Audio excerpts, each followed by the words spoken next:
ధర్మస్థలి సౌజన్య 17 years సౌజన్య case 2012లో జరిగింది incident. తనని ఇలా రేప్ అండ్ మర్డర్ చేశారు అని చెప్పేసి 2012లో ఈ కేసు అయితే బుక్ అయింది. ఇప్పటి వరకు కూడా కేసు ఏ క్లారిటీ లేకుండానే ఇంకా పెండింగ్ గానే ఉంది. స్టిల్ ఇంకా కూడా ఈ కేసు రన్నింగ్ లో ఉందన్నమాట. సౌజన్య ఎవరు, అసలు ఏంటి, ఏం జరిగింది, దీని గురించి మనం తెలుసుకునే ముందు సౌజన్యతో ఏం జరిగిందన్న దానికంటే ధర్మస్థలి ఒక పుణ్యక్షేత్రం మనందరికీ తెలిసిందే. సో అక్కడ ధర్మస్థలిలోనే ఉంటూ ఇంకో ఊరికి వెళ్ళి చదువుకొని వచ్చేది సౌజన్య. తను 17 ఏళ్ళ అమ్మాయి. సో తను కాలేజ్లో చదువుతుంది, అది కూడా ధర్మస్థలికి సంబంధించిన ఒక కాలేజ్లోనే తను చదువుతుంది. శ్రీ ధర్మస్థల మంజునాథ్ సంథింగ్ ఏదో కాలేజ్, అందులో తను చదువుతుంది. చదువుతున్న క్రమంలో రోజులాగే ఆ రోజు ఏదో ఫెస్టివల్ ఉంది అక్కడ ధర్మస్థలి, అక్కడ లోకల్లో వాళ్ళు జరుపుకునేది ఒక ఫెస్టివల్ ఉంది. ఆ ఫెస్టివల్ రోజు ఏంటి అని అంటే కొత్త బియ్యంతో వంట చేసుకొని, అప్పుడే పండిన బియ్యంతో వంట చేసుకొని తింటారు ఆ రోజు. అదే ఫెస్టివల్ అనమాట. సో ఆ రోజు పొద్దున్నే 7:30కి తనైతే రెడీగా ఉంది కాలేజ్కి వెళ్ళడానికి సౌజన్య. ఆ క్రమంలో వాళ్ళ మమ్మీ వంట చేస్తున్న క్రమంలో అది కుక్ అవ్వట్లేదు, ఇంకా టైం పడుతుంది అని అంటే, సరే అమ్మ నేను వచ్చి తింటాను, నేను 1:00కల్లా వచ్చేస్తాను, ఈరోజు ఫెస్టివల్ కదా తొందరగా అయిపోతుంది కాలేజ్ అని చెప్పి సౌజన్య కాలేజ్కి వెళ్ళిపోయింది. వెళ్ళిన తర్వాత తెలిసిన విషయం ఏంటంటే 7:30కి సౌజన్య ఇంట్లో నుంచి వెళ్ళిన తర్వాత తెలిసిన విషయం ఏంటి అని అంటే, ఈరోజు ఎక్స్ట్రా క్లాసెస్ ఉన్నాయి, 3:30 అవుతుందని చెప్పారు. 3:30 వరకు తను అక్కడే కాలేజ్లో ఉండి చదువుకుంది. ఈ క్రమంలో మధ్యాహ్నం ఫుడ్ కూడా తనకి ఫుడ్ తినమని వాళ్ళ ఫ్రెండ్ ఇస్తే కూడా, లేదు నేను ఇంటికి వెళ్ళి తింటా, నువ్వు తిను అని చెప్పడం జరిగింది. 3:30కి కాలేజ్ అయిపోయిన తర్వాత 3:30కి కాలేజ్ నుంచి స్టార్ట్ అయ్యి నేత్రావతి బస్ స్టాప్ దగ్గర అయితే తను బస్ దిగిందనమాట. నేత్రావతి బస్ స్టాప్ నుంచి వాళ్ళ ఇంటికి ఒక 30 minutes వాక్ చేసుకుంటూ వెళ్తూ ఉంటే, సో తను అక్కడి నుంచి స్టార్ట్ చేసింది నడవడం. బస్ దిగిన తర్వాత నేత్రావతి బస్ స్టాప్ నుంచి స్టార్ట్ చేసిన తర్వాత అక్కడ ఒక మెడికల్ హాస్పిటల్ అయితే ఉందన్నమాట. సో మెడికల్ హాస్పిటల్కి సంబంధించిన వాచ్మెన్ కూడా చూశారు తను అక్కడి నుంచి నడుచుకుంటూ వెళ్ళడం. ఇంకా కొంచెం దూరం వెళ్ళిన తర్వాత వాళ్ళ బాబాయ్ కనిపించి ఏంటి ఇంత లేట్ అయిపోయిందంటే, ఎక్స్ట్రా క్లాసెస్ ఉన్నాయి బాబాయ్ వెళ్తున్నాను కూడా తను చెప్పడం జరిగిందంట. కానీ ఇప్పుడు వాళ్ళ బాబాయ్ కలిసిన స్పాట్ నుంచి సౌజన్య వాళ్ళ ఇంటికి కేవలం 10 నుంచి 15 నిమిషాలు పడుతుందంట. సో ఈ క్రమంలో తను ఆ రోజు ఇంటికి వెళ్ళలేదు. 1 అయిపోయింది, 3 అయిపోయింది, 4 అయిపోయింది, 8 అయిపోయింది, రావట్లేదు. సో ఈ క్రమంలో వాళ్ళ మదర్ ఎవరైతే ఉన్నారో సౌజన్య వాళ్ళ మదర్, తను టెన్షన్ పడి అసలు ఏం జరిగింది ఏంటి అని తెలుసుకోవడానికి మొత్తం అందరికి కాల్స్ చేయడం జరిగింది. కాలేజ్కి, వాళ్ళ ఫ్రెండ్స్కి, వాళ్ళ హస్బెండ్కి కాల్ చేసి ఇంకా రాలేదు సౌజన్య ఇంటికి అని చెప్పిన క్రమంలో ఏం జరిగింది చెప్పి అందరు డీటెయిల్స్ తీసుకుంటున్నారు. అసలు ఏంటి, ఎక్కడికి వెళ్ళింది, లాస్ట్ ఎవరితో మాట్లాడింది ఏంటి అనే డీటెయిల్స్ కనుక్కుంటున్న క్రమంలో ఒక 300లకు పైగా మంది అందరూ కూడా వచ్చి, వాళ్ళ ఫ్యామిలీ మెంబర్స్, ఆ ఊరు వాళ్ళందరూ వచ్చి సౌజన్యను వెతికారు. ఆ రాత్రి సౌజన్య దొరకలేదు. వెతుకుతూనే ఉన్నారు, 10 వరకు నైట్ వెతుకుతూ ఉన్నారు. ఆ తర్వాత వెతికిన తర్వాత తను దొరకకపోవడంతో సరే అని చెప్పి ఇంకప్పుడు భారీ వర్షాలు అవుతున్నాయి. ఆ రోజు రాత్రి చాలా దారుణంగా వర్షం అవుతుంది. వర్షం కురుస్తున్న క్రమంలో సరే ఇంకా వర్షం పడుతుంది, ఇప్పుడు వెళ్ళిపోదాం, మళ్ళీ మార్నింగ్ వెతుకుదామని అనుకొని వాళ్ళందరూ రిలేటివ్స్ అందరూ కూడా వెళ్ళిపోయారు. వెళ్ళిపోయిన క్రమంలో సౌజన్య వాళ్ళ నాన్న వెళ్ళి పోలీస్ స్టేషన్లో కంప్లైంట్ ఇచ్చారు, ఇలా మిస్సింగ్ ఉందంటే. అక్కడ పోలీసులు ఏం చెప్పారు అని అంటే, 24 hours దాటితే కానీ మేము కేసు ఫైల్ చేయలేము మిస్సింగ్ కేసుని, సో మార్నింగ్ కల్లా కూడా మీ కూతురు రాకపోతే అప్పుడు మళ్ళీ రండి, అప్పుడు కేసు ఫైల్ చేద్దామని చెప్పడం జరిగింది. చెప్పిన తర్వాత సరే అని చెప్పేసి ఇంకా సౌజన్య కేసు ఇంకా సౌజన్య దొరకలేదు కాబట్టి వాళ్ళ పేరెంట్స్ అందరూ ఇంటికి వెళ్ళిపోయారు.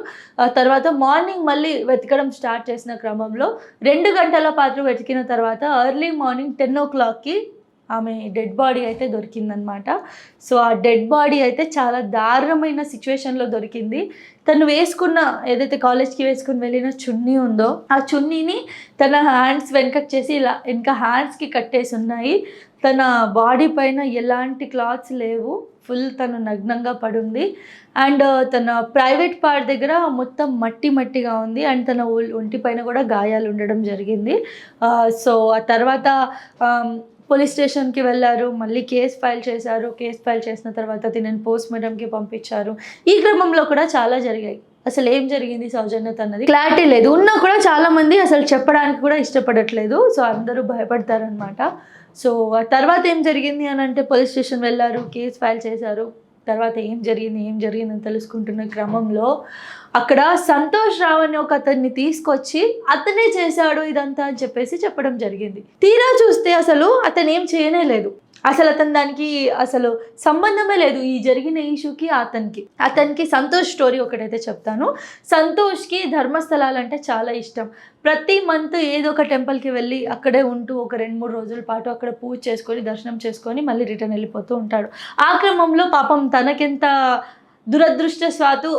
దురదృష్టవశాత్తు తను ఆ రోజు అక్కడ ధర్మస్థలికి వచ్చాడు. ఒక 2 రోజుల ముందు వచ్చాడు ఈ సిచ్యువేషన్ జరిగింది.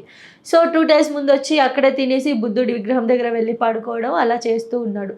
ఈ క్రమంలో నలుగురు వచ్చి తనని కొట్టి, అంటే నార్మల్గా సంతోష్ రావుకి ఏంటి అని అంటే కొంచెం మెంటల్గా కొంచెం తను స్టేబుల్గా లేడు, కొంచెం మెంటల్గా ప్రాబ్లం ఉంది. అండ్ తను వేసుకున్న దుస్తులు ఇవన్నీ చూసి ఎవరు తనకు పని ఇవ్వకపోవడం, ఎవరు పట్టించుకోకపోవడం, హోటల్ రూమ్ తీసుకుంటానంటే హోటల్లో రూమ్ ఇవ్వకపోవడం, ఇదంతా కూడా జరిగింది. ఈ జరిగిన క్రమంలో ఒక నలుగురు వెళ్ళి తనని కొట్టి పోలీస్ స్టేషన్ తీసుకెళ్ళి తినే చేశాడు ఇదంతా అని చెప్పారు.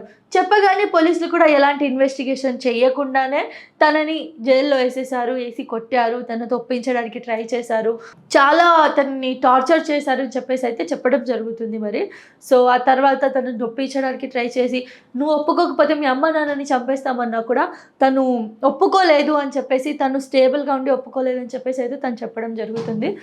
ఇది ఇలా సంతోష్ రావుది ఇలా జరుగుతున్న క్రమంలో జనాలందరూ కూడా పోలీసులని వావ్ మీరు చాలా గ్రేట్, మీరు 1 dayలోనే అతన్ని పట్టేసుకున్నారు, 1 dayలోనే చేశారని చెప్పేసి అంటున్నారు. కోర్టులో ఇతని గురించి వాదిస్తున్న క్రమంలో అసలు సంతోష్ రావు చేయలేదని చెప్పి వాళ్ళ లాయర్ ముందు నుంచి మాట్లాడుతూనే ఉన్నారు, చేస్తూనే ఉన్నారు. అయినా కూడా ఎవరు పట్టించుకోవట్లేదు.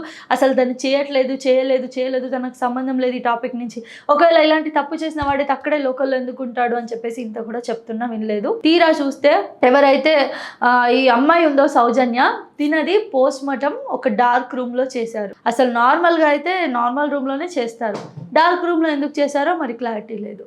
అది కాకుండా అసలు ఆ అమ్మాయి ఏదైతే నార్మల్గా టెస్ట్ చేస్తారు కదా, సెక్షువల్గా ఏమైనా జరిగిందా, రేప్ ఏమైనా చేశారా అని చెప్పేసి జరిగిన క్రమంలో తనేంటి అని అంటే తన నుంచి వచ్చిన స్పర్మ్ ఏదైతే ఉందో అది ల్యాబ్కి పంపించి టెస్ట్ చేయించాలంటే ఒక 24 hours మాత్రమే అది యాక్టివ్గా ఉంటుంది, ఎవరిది అదేంటి అని చెప్పేసి తెలుస్తుంది టెస్ట్ చేస్తే. కానీ అది 12 days వరకు కూడా వాళ్ళు తీసుకెళ్లకుండా అక్కడే దాచేశారు. సో ఈ క్రమంలో ఎందుకు దాచారు అని అంటే అది మొత్తం దానికి పాడైపోయి దాని పవర్ అంతా పోయి 24 hours అది యాక్టివ్ ఉంటుంది, అంతా పోయిన తర్వాత పంపించారు. అడిగితే ఎందుకు అలా జరిగిందని మర్చిపోయామని ఈజీగా చెప్పేశారనమాట. ఇవన్నీ చూస్తుంటే అర్థమవుతుంది ఈ కేసుని ఎంత కప్పిపుచ్చడానికి ప్రయత్నించారు అని చెప్పేసి. కానీ జనాలంతా పిచ్చి వాళ్ళు కాదు కదా, ఇప్పుడు అన్నీ కూడా బయటకు వస్తున్నాయి. అండ్ 100% సౌజన్య కేసులో కూడా ఏం జరిగిందో అన్నీ మాత్రం డీటెయిల్గా బయటకు వస్తాయి. ఖచ్చితంగా రావాలి, ఎందుకంటే సౌజన్య లాంటి ఎంతోమంది బలయ్యారు ఆ ధర్మస్థలిలో కాబట్టి. సో ఇంకా తర్వాత అసలు వీళ్ళు చేసిన వాళ్ళు కూడా తనతో రేప్ అండ్ మర్డర్ చేసిన వాళ్ళు కూడా సౌజన్యతో ఎంత ప్రీ ప్లాన్డ్గా చేశారు అంటే లైక్ అసలు ఆ అమ్మాయి దగ్గర ఏ ప్రూఫ్స్ కూడా వదలకుండా ఒకవేళ ఈ అమ్మాయి కింద ప్రైవేట్ పార్ట్లో ఏమైనా చెక్ చేస్తే మళ్ళీ ఏమైనా దొరికే ఛాన్సెస్ ఉంది, DNA టెస్ట్ ఏమైనా చేస్తారేమో అని చెప్పేసి అనుకుంటే, లేదా అక్కడ టెస్ట్ చేసిన తర్వాత ల్యాబ్లో ఏమైనా మనం తెలిసే అవకాశం ఉంటుందని ఒక 6 centimeters వరకు తనకి మొత్తం వజైనాలో మట్టి నింపారంట.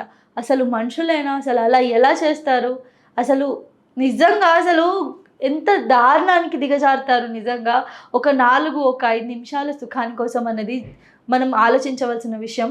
తర్వాత ఇలా జరిగిన తర్వాత అతన్ని సంతోష్ రావుని చాలా టార్చర్ చేశారు, ఒప్పించడానికి ట్రై చేశారు, ఒప్పుకోలేదు, అవ్వలేదు, ఇలాగే jరుగుతూనే ఉంది. అసలు ఇంకా ఇన్వెస్టిగేషన్ జరుగుతుంది, ఇక్కడ ఇంకా వీళ్ళందరూ ఏడుస్తున్నారు. లాస్ట్కి తెలిసిన విషయం ఏంటి అని అంటే అసలు సంతోష్ రావుకి అసలు సెక్షువల్ ఫీలింగ్సే ఉండవు, తనకి ఒక ప్రాబ్లం ఉంది, దానివల్ల అసలు తను సెక్స్లోనే పాల్గొనలేడు. హైలైట్ ఇది అసలు. మరి ఎవరు చేశారు? మరి సంతోష్ రావుని ఎందుకు ఇరికించారు?